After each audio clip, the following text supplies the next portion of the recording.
नमस्ते बच्चों, कथा श्रेणी में आपका स्वागत है। मैं हूं विलास बोंडे। मेरी यूट्यूब चैनल को आपने यदि लाइक नहीं किया है, सब्सक्राइब नहीं किया है तो करिए। ये वीडियो अच्छा लगे तो उसको शेयर भी करिए, ज़्यादा से ज़्यादा लोगों तक, ज़्यादा से ज़्यादा बच्चों तक ये कहानियाँ पहुँचे। ये मेरी निजी तमन्ना है। आज एक कहानी लेकर आया हूँ कि जिसके अंदर हम सब खुद को तैयार करें। दूसरे के ऊपर अवलंबित रह कर के कुछ काम नहीं बन सकता।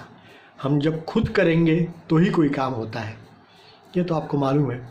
तो उसकी एक कहानी, छोटी सी कहानी आपको सुनाता हूँ। एक गांव था, पुराने ज़माने की बात थी। उस गांव में डाकू आते थे और थोड़ा लूटपाट करके और ले जाते थे सारी चीज़ें।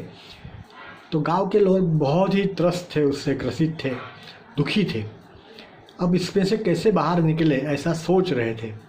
उतने में एक दिन वहाँ पे एक साधु आया।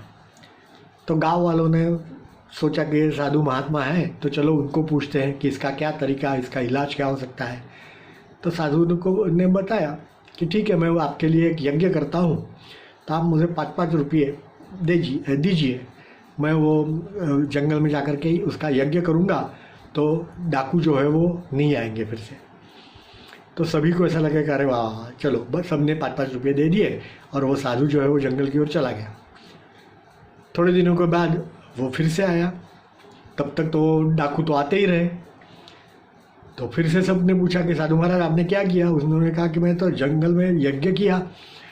तो क्या हुआ? तो कहते कि नहीं, अभी तक डाकू तो आते ही है। अच्छा, तो एक काम करो, इस बार 10-10 रुपये दे दो, मैं दूसरा बड़ा यज्ञ करता हूँ। फिर से सबने 10-10 रुपये दे दिए। साधु गया और फिर काफ़ी दिनों के बाद फिर से आया। तो फिर से सब लोग तो बहुत नाराज़ थे। तो उन्होंने कहा कि नहीं, कुछ हुआ नहीं, डाकू तो आते ही रहते हैं। तो इन्होंने कहा कि नहीं, चलो मैं और एक बड़ा महान यज्ञ करूँगा, जिसके लिए मुझे 20-20 रुपया दे दो। तो ये सुन करके सब जो ये थे, गांव वाले थे, वो बहुत गुस्सा हो गए और घर से लाठी काठी, तलवार, छुरी, जो कुछ भी था ऐसा लेकर के वहाँ इकट्ठा हो गए साधु को मारने के लिए। तो साधु ने हाथ ऊंचा किया और कहा गए, रुको रुको रुको रुको, अब आपके गांव में डाकू नहीं आएंगे। तो सबने कहा कैसे, क्यों? तो उन्होंने कहा कि देखो, ये जो पैसे मैंने आपके पास से लिए थे, ये मेरे पैसे, ये मैंने आपको वापस दे रहा हूँ। आपने जो पैसे दिए थे वो मुझे नहीं चाहिए, ये पैसे मैंने वापस दे दिए। मैंने कोई यज्ञ वगैरह नहीं किया। आज मैं देख रहा हूँ कि आप सब लोग मारने के लिए उतारू हो गए हो, मारने मरने के लिए, और सबके हाथ में शस्त्र है। बस यही काम आप करिए, तो साधु फिर जो डाकू है वो फिर से नहीं आएंगे।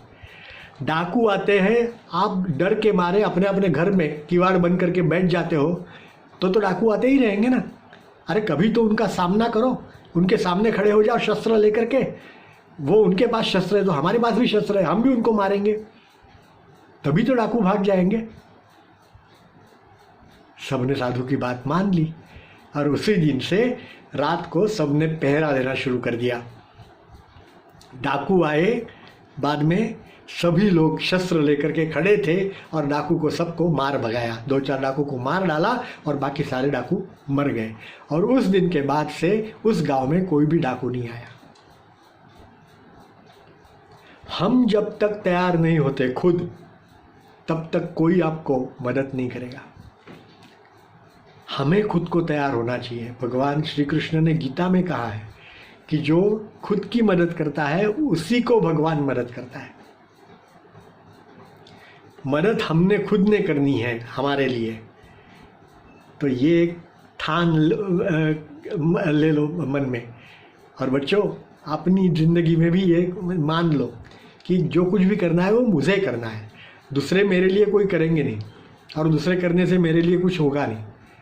मैं ही करूँगा तब कुछ बनेगा। सही बात है ना? धन्यवाद।